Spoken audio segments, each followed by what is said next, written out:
listening to Power Producers Shop Talk, where we are refining and redefining the sales game by equipping you with the tools you need to differentiate yourself in the marketplace. Tactical skills that will help you provide deliverable value to your clients and prospects. Here, these are conversations that will differentiate you from your competition. Now, if you don't want to be different than your competition, probably should just go ahead and shut this off. And action items that you can provide to take your prospects and clients to the next level. Like when we audit the mod and do the mod master and give them the actionable items that they can do in order to lower their cost of risk.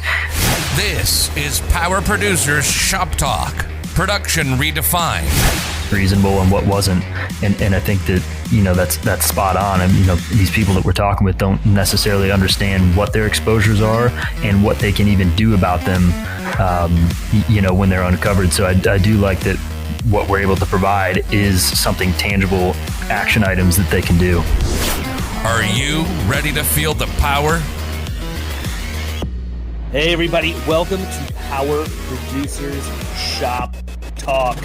Here with Mr. Kyle Houck today for episode 10, where we're going to talk about some of the biggest wins we've had in our careers so far. Sup? Not much, man. I'm still trying to get cookie dough flautas out of my head. They are the real deal. Now, cookie dough flautas from T Flats. I just banged a couple of them. Never even knew they existed until like 2 weeks ago. And man, tell you what. So what is it, like a flauta with just warm cookie dough oozing out of the middle of it, but a crunchy exterior? Yes, with powdered sugar on top and a chocolate dipping sauce. Yeah, it's absurd. You gotta be kidding me, man. Like my favorite dessert ever is the macadamia sundae from Burns, because that thing is just unreal. Dude, your face just like literally morphed into Wilford Brimley's diabetes face in the middle of the conversation. That's insane. Yeah, I definitely feel like I have contracted the diabetes. I told my wife last night, I'm in the middle of Whole30 right now, and 12 days in, I was seriously looking for pizza last night. I'm not even going to lie. I can't have it. Like no cheese, no carbs. That's the hardest thing for me to get rid of is the pizza, man. It's like pizza and lasagna, like that kind of stuff, is way harder for me to get rid of than sweets. Oh, 100%. I'm not even a sweets guy. Like I like ice cream. Except for flautas. Except for these flautas from T Flats. They're incredible. But yeah, Italian food, that is I would eat that every day if I could, but it, obviously will induce you packing on the pounds. It also kind of jacks my stomach up too at this point, but whatever. Anyways. So listen, I wanted to talk about, we're going to do a couple episodes on some actual real life stuff. Not that everything else that we talk about is fiction or anything. Fake life. Yeah, all that stuff we make up for the podcast. It's so much work going to that level of detail, I have to tell you. But I thought maybe if we talked about wins, some of the good wins that we've had, that would be good. And then, of course, we'll subsequently follow that up with another episode on some of the losses and beatings we've taken. But if you were to categorize some of your best wins, which without naming company names, obviously, what would you say is number one for you? Number one, I don't know. I haven't sat back and ranked them, but I've got a couple that stick out in my mind that were just. I rank all my wins. I rank every single one of them. I would expect nothing less from you. But no, I've had a couple that I think were just overall from start to finish. I really had to work for them, and that's a lot of times what kind of makes it feel like a better win for me, I guess.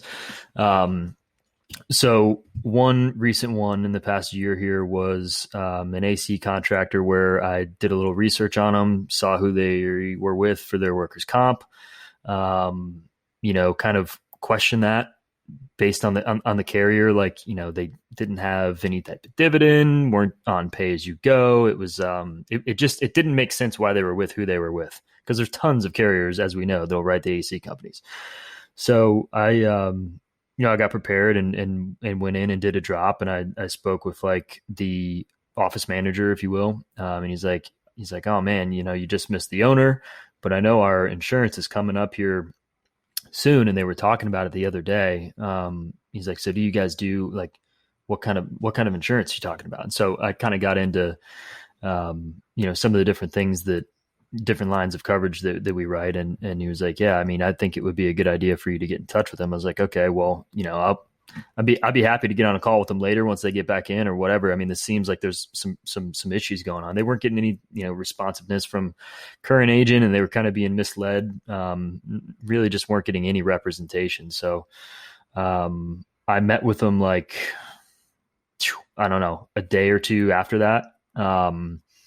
And kind of had a discussion, and they were like, they wanted me to quote everything. And, so I went back and did and explained to them their coverage wasn't set up correctly. Like they had things missing. They were underinsured. And I was able to go back and explain what was missing, why I felt that they should be with a different carrier on the comp specifically. The auto was with State Farm, which is, not very common for us to run into that on commercial lines. So that was another thing.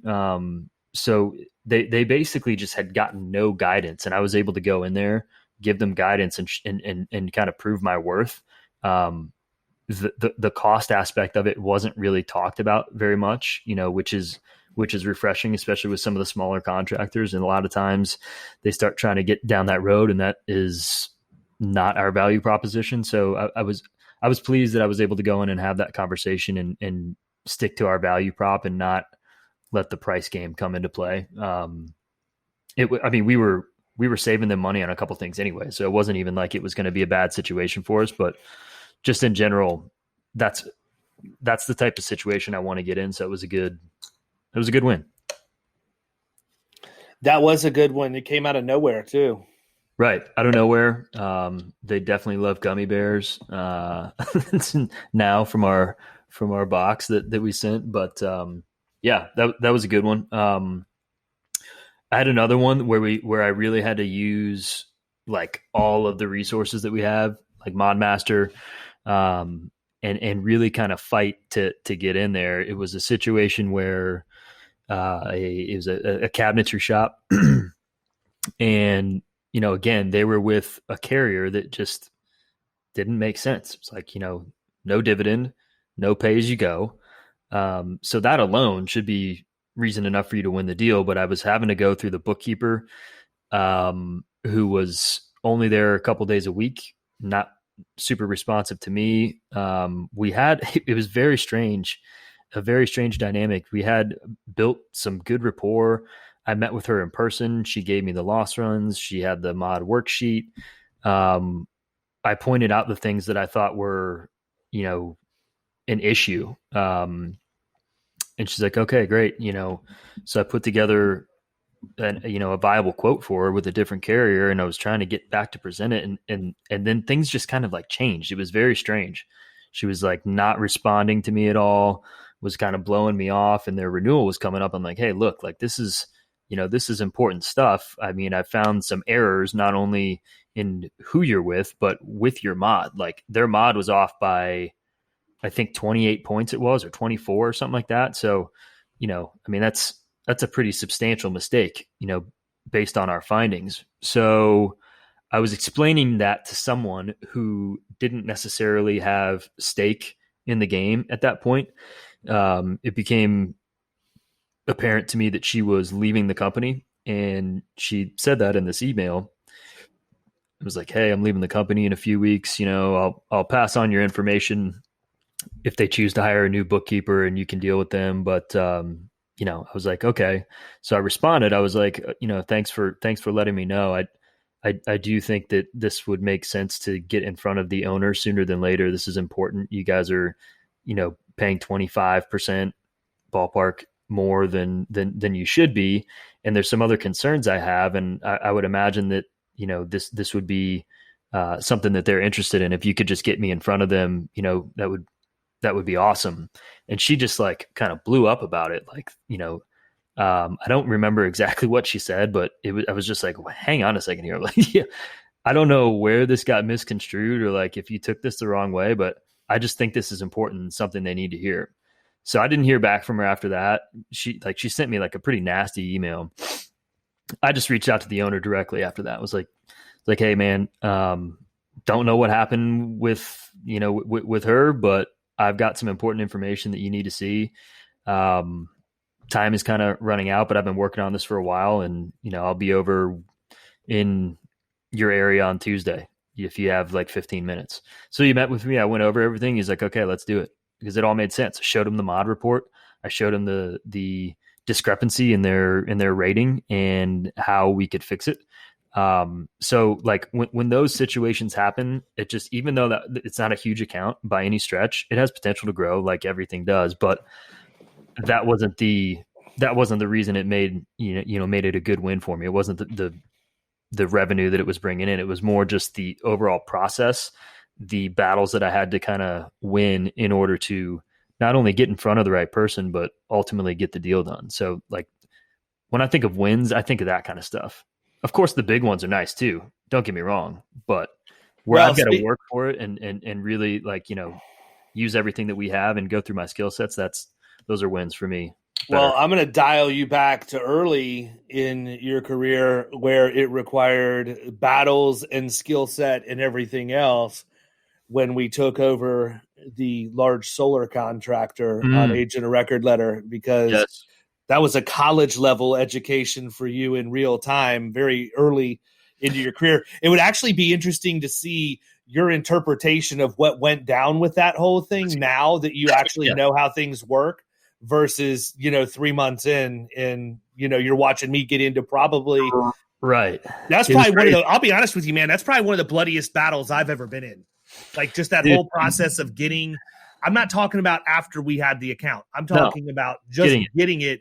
That was a freaking bare knuckle street fight to a certain degree. And it was crazy. And there's still parts of it that I just don't, remember. I'm sure you will, because you have elephant's memory here. But I mean, it was, we were going behind the scenes trying to see if we can get AORs, and we weren't going to be able to get them in time. And, because they had to clear and we were coming right up on their renewal. They were down in the, in the same plaza as us. And we got in there because back when, I don't even, so when did we have the party? June or July? June of 2018, right. June 13th. So I got licensed like that Monday, and the party was on like a Wednesday or something like that. Yeah, something like that. So I went out. You're like, hey, go out, deliver these. Hit the plaza up here, and there's probably, I don't know, 25 businesses in our little, plaza there, and anybody who comes and we get business from is you. I'm like, okay, cool, whatever. So I mean, doing the office supplies and doing drops with Coad, like I had no issues just walking up into businesses and telling them, hey, we got a party. Like there's gonna be food, there's gonna be booze. Like, I mean, I threw a fair amount of parties in my day. Like it was, wasn't really a tall task. So I went in there and just talked to them, and they ended up showing up to the party and reaching out like a week or two after to one of the gals in our office. And we're like, hey, we want to get our insurance, looked at by you guys. And so it came my way, and I met with her, and I'm talking to her, and she's like, yeah, I'll send you all the policies so you can look at them. And so she sent them, and then I sent them to you, and like, I didn't really know what I was looking at. Well, see, I'll never forget that. I looked at it and I'm like, holy crap, man, this thing's over $1 million in premium. Yeah. And I'll never forget it.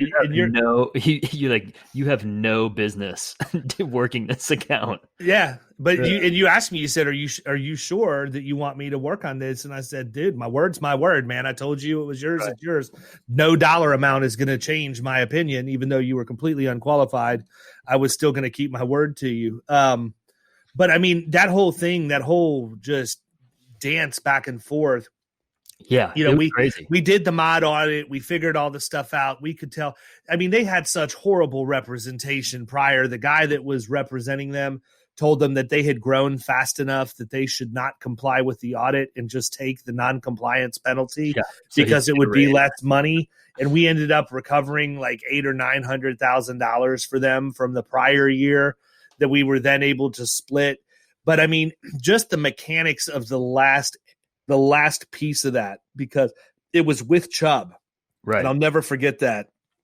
And we didn't have a Chubb contract. We had a double secret probation relationship with Chubb where we were able to go and place business through a third-party aggregator. But I was allowed to have communication directly with the underwriters because of my relationship historically with Chubb. And so I got a lot of information on the account that way. And I was ready to renew it with Chubb. I mean, we had the agent of record letter. It had cleared. We had to, that was the one thing, is we had to take it from the place where we normally used Chubb and move it to another wholesaler that had Chubb because of the timing. Because I knew that if we didn't have the 5 business days at this point, this is, by the way, people, this is not how we do business, but we did it this way this time. And so we found out that there wasn't the 5 days for this thing to last.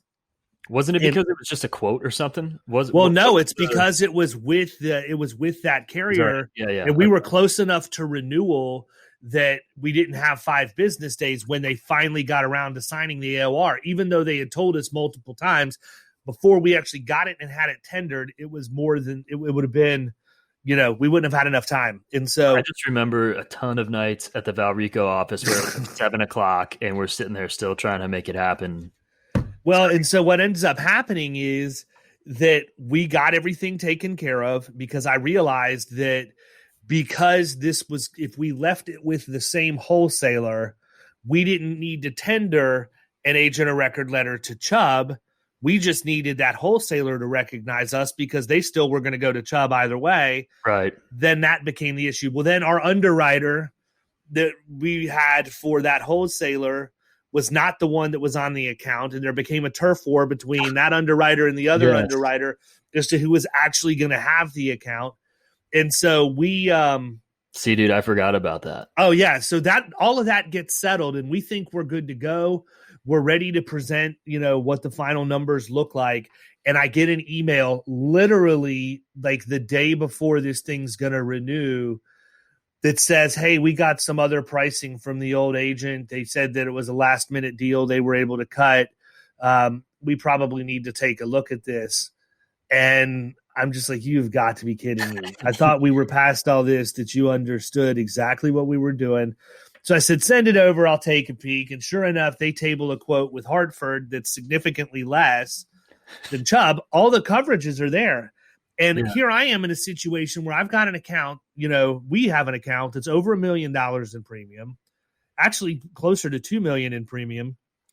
And I'm looking at a quote from a competing carrier that is substantially less. And I have to look this person in the face and say, I can't compete with this. I'm sorry. This is, even though we were going to service fee the account, we didn't have our direct Hartford contract because, Florida Risk was still relatively new at this point too.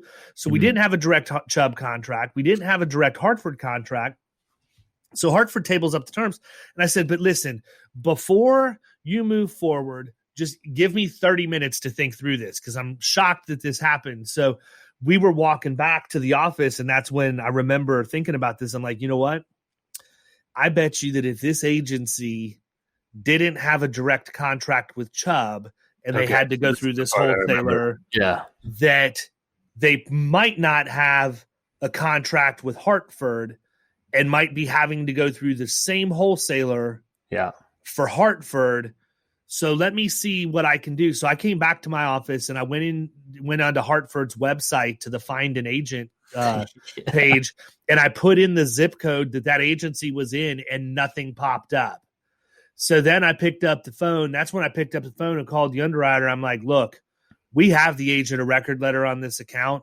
I realize that the one you have right now is for Chubb, but if you're the one who's handling Hartford, I'm getting ready to send it to you. If you're not, please let me know because that's going to change the game and you're more than likely going to lose the account altogether. But if you are on Hartford and you can honor my AOR simply switching retail agents, then I'm going to go ahead and send it over. And the underwriter's like, yes, I released those terms, almost like robot-like. I released those terms. I cannot discuss the account with you. You have to submit an agent of record letter in order for that to happen. So then we went back and said, actually, good news. If you want everything we talked about and to get this better deal, we can actually place it with Hartford. We just need a new AOR. And so it's interesting because that's the first time in my career where I had done everything in the agent of record letter process correctly, including I wrote the breakup email that they sent to their existing agent, and man, was he pissed. Good God, that guy's response was so Bush League when he wrote back to them. It just blew my mind. But, we did everything we possibly could have done. But, I mean, I'll tell you, dude, I feel like I aged 10 years in 3 days just from that. Yeah. And I mean, and it obviously we'll probably talk about it on the losses episode that we do. But yeah, the aging didn't stop right there, man. But yeah, that was crazy. That was, there was a lot going on there. And, again, like you talking about it has reminded me a few of those things that I, just kind of either didn't realize happened or blocked out, or blacked out rather. I think my favorite thing on that whole account was the loss control guy, like Jay, the loss control guy. Oh my God. Yes. The dude with the wolf. Yeah. Well, that's exactly what I was going to say. I mean, how can you not love somebody who has a wolf as a pet? Dude, that guy was a freaking maniac. I mean, so we get in to do this loss control visit at one of their sites. They put up the solar panels in these fields, just kind of south of our office, maybe like 20 minutes or whatever. And so we went out to just kind of inspect everything. And we were playing golf later that day with, I don't know, carrier partner or whoever. I don't remember what it was, but so I'm in shorts and it was kind of cold. It was cold. I know it was cold because we get in this guy's truck and you're sitting up front. I'm sitting in back and it is like a sauna in there. Like I can't breathe. I kept looking down to make sure my wedding band hadn't melted off of my hand. Dude, we're cruising down. And so we get in and he's immediately like, he's pissed off about some attorney, I think is what he was talking about. And he's just like freaking this and freaking that. He kept saying freaking and it was hilarious to me. And so we get like 10 minutes down the road and I'm like about to pass out. And finally he goes, "You all right back there?" I'm like, "Actually, I really cannot breathe. It is super hot. Like, can we maybe turn?" He had the heat on level 10. I have never one time had the heat on level 10 in any of my vehicles. It was unbearable. But yeah, the whole ride down there, he was just like, his blood pressure must have been, I mean, just absolutely through the roof. Cause he was like, ranting the entire way down there. And we get down and they ran a pretty tight ship at the job site and everything. Like I had to get out and go to the bathroom and he was like watching me the whole way, making sure he's like, "Yo, he can't get out. He's got shorts on." And like, I'm like, I think I'll be fine. But anyways, that was why he was wild. For sure. I think that, if nothing else, it gave you a very early lesson that if it's time to fight, you've got somebody that's going to fight with you. For sure. As far as that goes. But, the other one I look at, I talk about this one, a lot as far as being a win. And that's the one, the contractor that I have that's a little over $1 million in premium. That's a bridge painter. Mm-hmm. And, it goes back to what I talk about all the time. And I talk about it with regard to, I don't remember if I talk about it in my book or not, but don't ever pre-qualify an appointment. Just go. You've already got a booked appointment. Show up for it. If it's bad, then whatever. If nothing else, you had an opportunity to practice your game. Sure. That's the way I look at it. And, I remember early in my career, because it's when I was selling, not career, but my adult life, I was selling satellite dishes, and I went into a place where a guy looked like he didn't have any money at all. And right. I insulted him. I didn't mean to, but I did. And I just basically said, "Look, I don't know that I can get you approved for the financing to make this purchase." And he looked at me and said, "Who said anything about financing? I'm paying cash."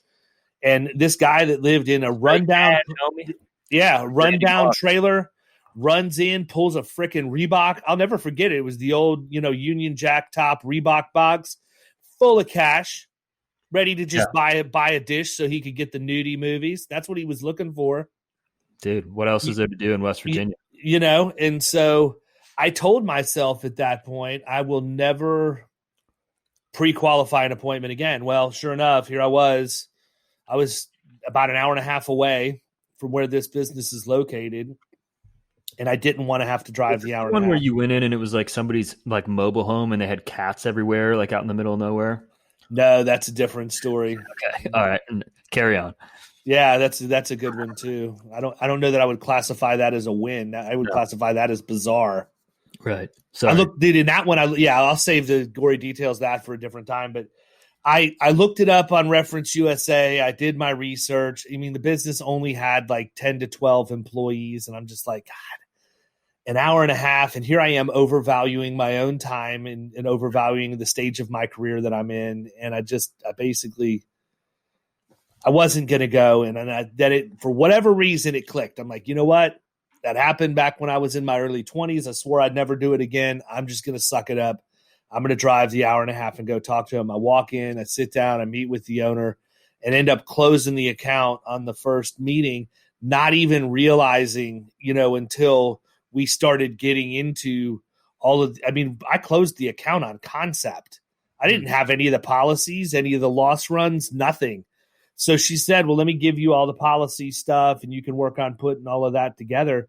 And it wasn't until, I got back and was able to review that stuff that I realized that the account was as big as it was. Like, I would have thought I was calling on an account that might be $10,000 to $15,000 in premium.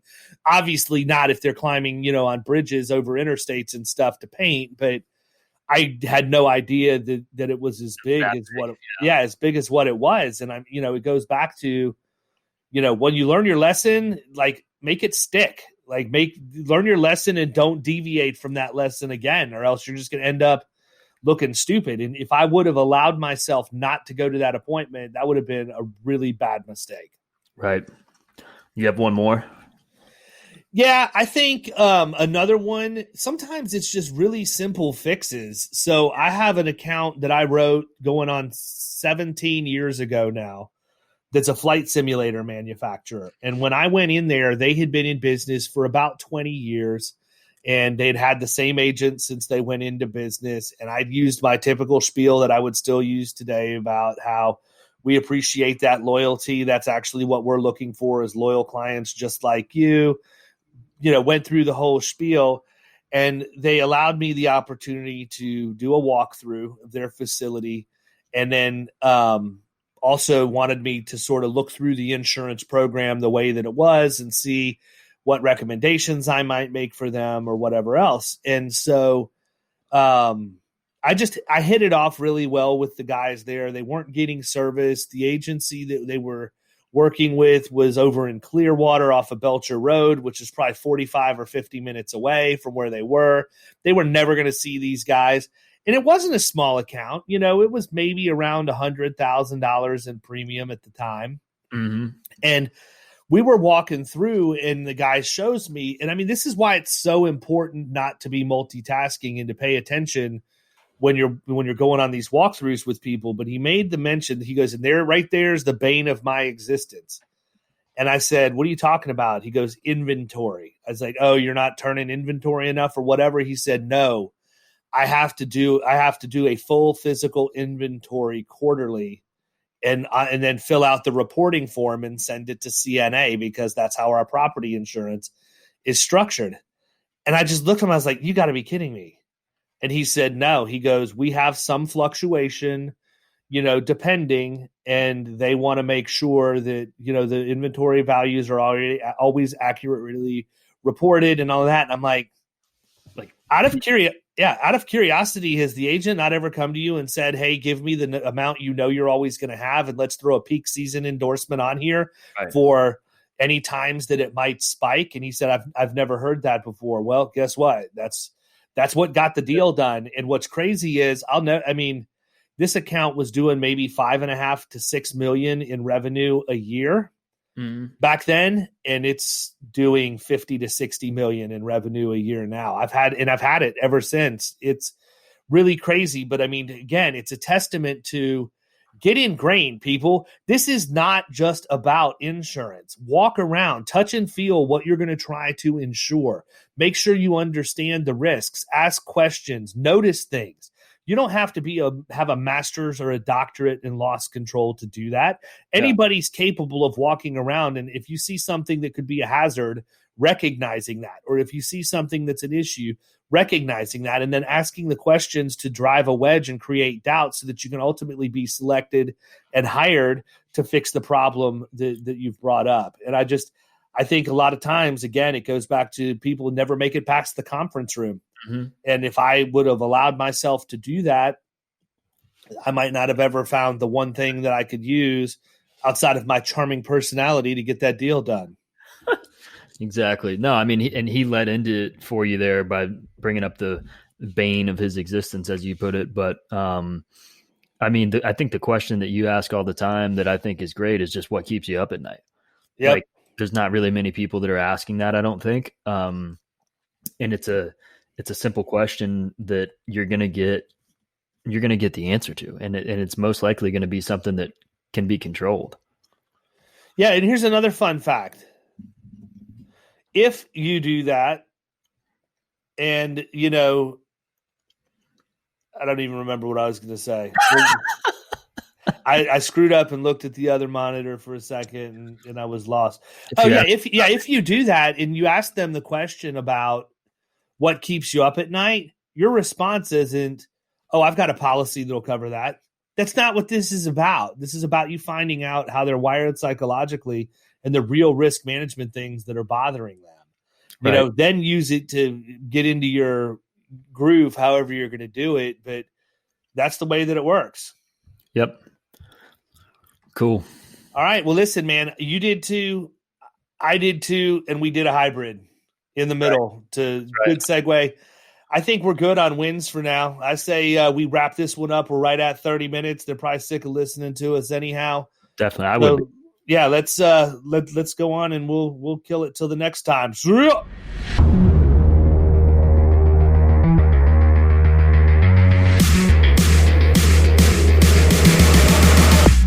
You've been listening to Power Producers Shop Talk. You can follow us at the Power Producers Podcast on Facebook and Instagram. And if you want to take your game to the next level, check out our commercial insurance training course at killingcommercial.com or visit Amazon to pick up a copy of our international best-selling book, The Extra 2 Minutes.